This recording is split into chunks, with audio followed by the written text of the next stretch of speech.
So welcome back everyone to the 7th and final week of this 7-part series, the 7 biggest posture mistakes.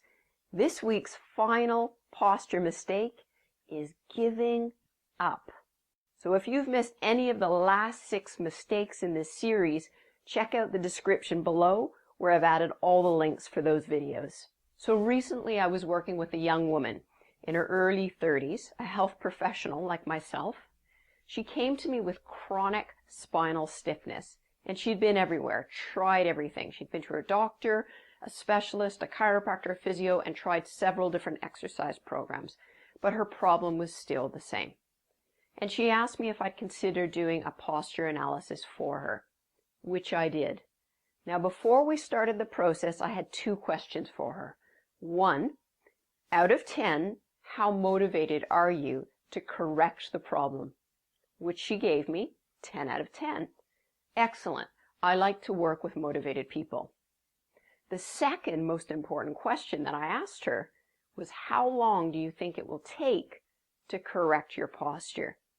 And she answered 1 to 2 years, which was great because I know from experience that that's a reasonable length of time to work with someone with a chronic problem to get it completely resolved.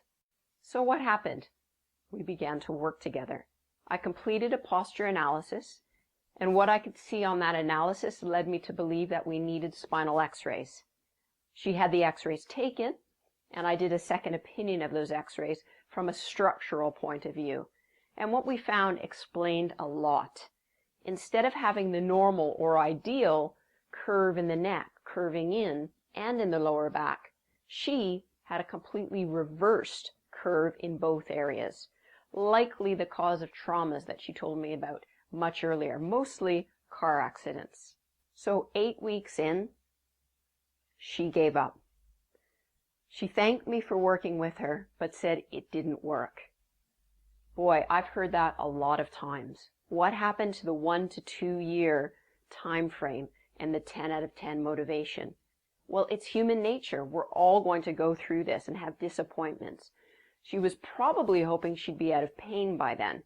The pain had changed a lot, but it hadn't gone away. See, the goal was wrong. The goal was to get rid of pain. And what I can see now is, had the goal been to get back to ideal alignment and truly correct the structural issues, the pain would have been taken care of. But the goal would have been realistic. The 7th biggest posture mistake is giving up. And I get it. It's normal, it's human to get disappointed, to get frustrated, and to give up on occasion. But it doesn't have to stay that way. We need to reassess our goals and make them reasonable and realistic. We need to have a coach. You know, nothing that I've done in life where I've had success have I done completely on my own. I've just completed a 3-month course on excellence, and I worked with about 100 other people and a coach, and it was an amazing experience. And now, next week, I'm starting a course on improv, which is terrifying me, but I know I need a coach. It's just to help push me outside my comfort zone and gain a little more confidence. So number 1, when you give up, you jump straight back on because you set realistic goals. Number 2, have a coach. The most effective way of not giving up that I've found works for me is that I've created a habit for life. I've created a healthy posture size habit that I do every single day. And it's no longer a chore. It's no longer something I have to think about. It's hardwired into my brain. I wake, I roll out of bed, I change my clothes, and I start my posture exercises.